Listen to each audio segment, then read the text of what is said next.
अस्सलाम वालेकुम स्टूडेंट कैसे हैं आप। आज हम जो है वो साइंस मैथ के चैप्टर नंबर 1 से जो है वो आगाज़ करते हैं, जिसका नाम है मैट्रिसेस एंड डिटर्मिनेंट। आपको जो है वो बारी बारी जो है पूरी बुक के आहिस्ता आहिस्ता जो है वो सिखाया जाएगा, इसलिए आप साथ साथ इसके नोट्स तैयार करते जाएं, तो मेरी आने वाली हर वीडियो जो वो आप तक मिलती रहेगी। इसके लिए आपने सबसे पहले इस चैनल को सब्सक्राइब करना है और भी बेल आइकन के बटन को प्रेस करना है। सबसे पहले हम chapter number 1 matrices and determinant से आगाज़ करते हैं। सबसे पहली डेफिनेशन है हमारे पास मैट्रिक्स। मैट्रिक्स की डेफिनेशन क्या है? अ रेक्टेंगुलर अरे और a formation of a collection of real numbers. Real numbers कौन से हैं? 0 1 2 3 4 7। लाजमी नहीं आप यही लें, आप कोई और भी नंबर ले सकते हैं। आप इन नंबर्स को इस तरह अरेंजमेंट से लिखेंगे, जैसे 1 3 4 7। कुछ आप अपने भी अरेंजमेंट ले सकते हैं, लेकिन सीक्वेंस आपका यही होना चाहिए। And then enclosed in by, ये वाली इस ब्रैकेट के अंदर जब इनक्लोज कर दे रही है, ब्रैकेट को स्क्वायर ब्रैकेट भी कहा जाता है। जब इस ब्रैकेट के अंदर नंबर्स को इनक्लोज कर दिया जाए तो जो न्यू फॉर्म हमारे पास आती है उस फॉर्म को हम बोलते हैं मैट्रिक्स। ठीक है। अब हम ये भी कह सकते हैं कि matrix is a collection of rows and columns. अब रोज़ क्या होती हैं, कॉलम्स क्या होते हैं, हम देखते हैं। रोज़ की डेफिनेशन देखें। Row the entries presented in a horizontal way such as, जैसे देखें आपको एक मैट्रिक्स नज़र आ रहा है 1 2 3 4 5 6। तो जो हमारे पास रोज़ थे, हमने उसको जो है वो एक इस तरह सर्कल करके आपको बता दिया कि इस तरह की जो एंट्रीज होती हैं इनको बोलते हैं, ये देखिए 1 2 3। तो जो इस वे में जो एंट्रीज होती हैं उनको हम कहते हैं हॉरिजॉन्टल वे। ठीक है। नेक्स्ट कॉलम है entries presented in a vertical way. अब ये देखिए हमारे पास ये मैट्रिक्स है 1 2 3 4 5 6, लेकिन जो एंट्रीज इस वे में लिखी जाती हैं उनको बोलते हैं वर्टिकल वे। ठीक है। तो ये हमारे पास ये कॉलम है, तो हम रोज़ की डेफिनेशन को इस तरह भी कह सकते हैं कि matrix is combination of rows and columns. Rows और कॉलम्स के बगैर हमारे पास मैट्रिक्स नहीं आएगा। ठीक है। अब हम इसकी नेक्स्ट डेफिनेशन देखते हैं। जी स्टूडेंट्स, तो ये हमारे पास डेफिनेशन है ऑर्डर ऑफ अ मैट्रिक्स। बहुत इंपॉर्टेंट डेफिनेशन है। The number of rose, number पर आपने ज़रा ध्यान रखना है। कुछ स्टूडेंट लिख देते थे rows and columns in a matrix, नहीं, नंबर ऑफ रोज के कितने नंबर्स हैं। The number of rows and columns in a matrix specifies its order, यानी एक कॉलम में कितने रोज हैं कितने कॉलम्स हैं, तो वो जो है वो आपका ऑर्डर होते हैं। लेकिन आपने याद रखना, ऑर्डर लिखते हुए आपने सबसे पहले रोज़ लिखनी है। जैसे सपोज हमारे पास मैट्रिक्स ए है, इसकी एंट्रीज है 1 2 3 1 0 2। अब इसमें नंबर ऑफ रोज़ कितनी है, ये रोज़ है हॉरिजॉन्टल वे 1 2 3, ये रो है 1 1 0 2। ठीक है। ये मेरे पास रोज़ है, कितनी रोज़ है टोटल, ये देखें, एक ये रो और एक ये रो, 2 रोज़ है। ठीक है। तो हमें 2 फर्स्ट पे लिखना है। अब कॉलम्स कितने, ये वर्टिकल वे 1 2 3, तो कितने कॉलम्स हैं, 3। तो हमें रोज़ हमेशा पहले लिखनी है, तो इसका ऑर्डर क्या है, 2 रोज़ है और 3 कॉलम्स हैं, तो 2/3। ठीक है। और ये पॉइंट इंपॉर्टेंट है, इस पर ज़रा ध्यान रखना है, the number of rows and columns. ठीक है।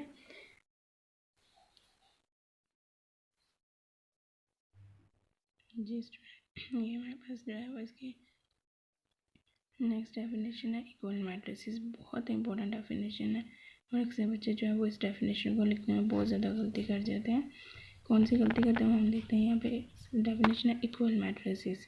ठीक है। जो एक जैसे मैट्रिसेस होते हैं, अब देखने में तो मैं एक जैसे लगता है, लेकिन इसकी डेफिनेशन क्या कहती है। बहुत से स्टूडेंट क्या करते हैं कि let A B a matrix let A and B be two matrix, then A is said to be equal to B denoted by A is equal to B। बस यहाँ तक इसकी डेफिनेशन को स्टॉप कर देते हैं। हालांकि डेफिनेशन तो ये नहीं है, तब उसने बताया कि 2 मैट्रिसेस इक्वल होते हैं या बिग कब इक्वल होते हैं, ये आपने बताना है। तो ये पॉइंट 1 और 2 बहुत इंपॉर्टेंट है। पॉइंट 1 है order of A is equal to order of B, यानी अगर दोनों मैट्रिसेस का ऑर्डर सेम होगा, फर्स्ट कंडीशन ये है। सेकेंड है कि करस्पॉन्डिंग एंट्रीज आर इक्वल। अब करस्पॉन्डिंग एंट्रीज क्या होती हैं, अभी देखिए यहाँ पे फर्स्ट रो की फर्स्ट एंट्री, यहाँ पे भी आपने फर्स्ट रो की फर्स्ट एंट्री ये सेम होनी चाहिए। फर्स्ट रो की सेकंड एंट्री, फर्स्ट रो की सेकंड एंट्री सेम होनी चाहिए। इसी तरह ये करस्पॉन्डिंग एंट्रीज होती हैं। सेकंड रो की फर्स्ट एंट्री, सेकंड रो की फर्स्ट एंट्री, सेकंड रो की सेकंड एंट्री, सेकंड रो की सेकंड एंट्री। अगर ये दो कंडीशन सेटिस्फाई हो रही है तो इसका मतलब है कि आपका जो मैट्रिक्स है वो इक्वल मैट्रिक्स है। अब यहाँ पे देखें इन दोनों मैट्रिक्स में ऑर्डर क्या है, इसका ऑर्डर क्या है 2/2। कितनी रोज है हमारे पास, कितनी रोज हैं 1 2, ठीक है। कितने कॉलम्स हैं 1 2। इसी तरह इसमें भी क्या ऑर्डर है इसका 2/2, यानी फर्स्ट कंडीशन तो सेटिस्फाई होगी, दोनों का ऑर्डर सेम है।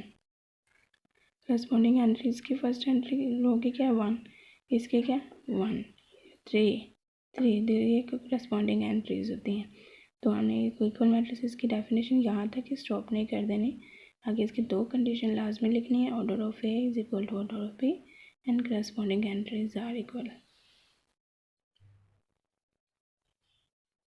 जी स्टूडेंट, तो अब हम इसकी एक्सरसाइज नंबर 1.1 में आते हैं, जिसका हमारे पास क्वेश्चन नंबर 1 है।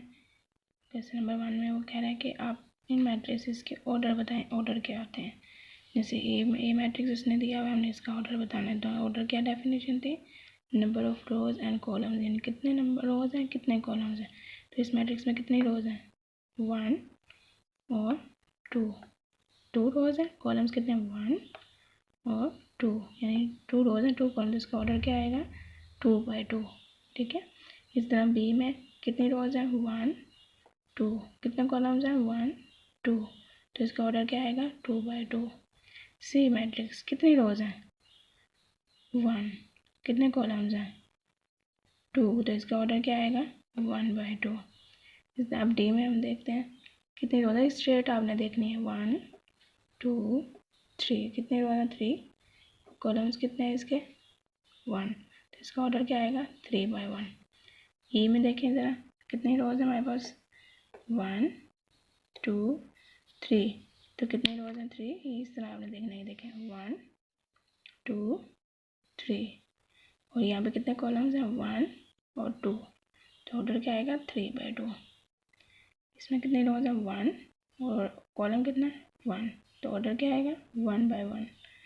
जी में देखते हैं हम कितने रोज हैं 1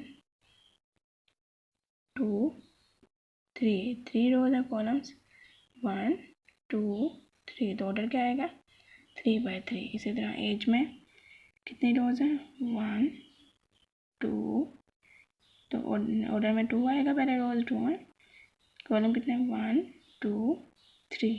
आपने इस तरह लाइनिंग नहीं करनी है, जिसमें आपको समझाने के लिए कह रहे हैं। तो इसका ऑर्डर क्या आएगा 2/3। इस तरह क्वेश्चन नंबर 1 में हमने इन मैट्रिसेस के ऑर्डर बताने हैं। जी स्टूडेंट, तुम्हारे पास इसका क्वेश्चन नंबर 2 बहुत इंपॉर्टेंट क्वेश्चन है। चौथी मैट्रिसेस आर इक्वल। अब देखने में जो मैट्रिक्स आपको इक्वल लगेंगे आपने वो इक्वल लिख देना है, लेकिन ये है कि डेफिनेशन भी अप्लाई करनी है। कि डेफिनेशन क्या है कि दोनों का ऑर्डर भी सेम होना चाहिए और एंट्रीज भी सेम, करस्पॉन्डिंग एंट्रीज भी इक्वल होनी चाहिए। जैसे देखें आप, इसने कहा कि इतने सारी मैट्रिसेस A to J दी हैं, इनमें से कौन कौन से मैट्रिक्स आपस में इक्वल है। अब फर्स्ट मैट्रिक्स की एंट्री देखें क्या है, जस्ट 3 है। और कौन सा मैट्रिक्स है जिसमें जस्ट 3 आता है, ये देखें ये 5 - 2 है। जस्ट एक एंट्री, आपने ये नहीं कहना कि 2 एंट्रीज है, ये एक एंट्री 5 - 2 क्या होता है 3। इसका मतलब है ये दोनों मैट्रिक्स आपस में इक्वल है।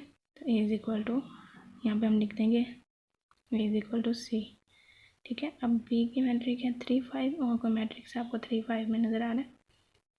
आई देखें 3 + 2 क्या होता है 5, इसका मतलब है कि दोनों एंट्रीज आपस में इक्वल है। इसको इक्वल नहीं करना, ये 5 3 है, इसकी करस्पॉन्डिंग एंट्री भी इक्वल होनी चाहिए। तो इसमें करस्पॉन्डिंग एंट्री इक्वल नहीं आ रही है, इक्वल नहीं करना। बी इज इक्वल टू आई। अब ये हमारे पास क्या है 4 0 6 2, और कौन सा मैट्रिक्स है ये देखें 4 0 6 2, और कोई नज़र आ रहा है ये देखें 2 + 2 4 2 + 4 6 2 - 2 0 2 + 0 2। इसका मतलब है ये तीनों मैट्रिक्स जो है ये और ये आपस में इक्वल है, ठीक है। E is equal to as is equal to G. अब नेक्स्ट देखें एफ की एंट्रीज क्या है 2 6 कॉलम वाइज, और का मैट्रिक्स है 2 6। जी देखें 3 - 1 2 3 + 3 6, तो ये दोनों मैट्रिक्स आपस में इक्वल है, ठीक है। तो इस तरह आपने इक्वल मैट्रिक्स देखने हैं कि इनके ऑर्डर भी इनके सेम होने चाहिए और करस्पॉन्डिंग एंट्रीज भी। नेक्स्ट क्वेश्चन नंबर 3 है, बहुत इंपॉर्टेंट क्वेश्चन है, उसको हम नेक्स्ट वीडियो में देखेंगे। नेक्स्ट वीडियो का इंतज़ार करें और बेल आइकन के बटन को प्रेस कर दें और इस चैनल को सब्सक्राइब कर दें।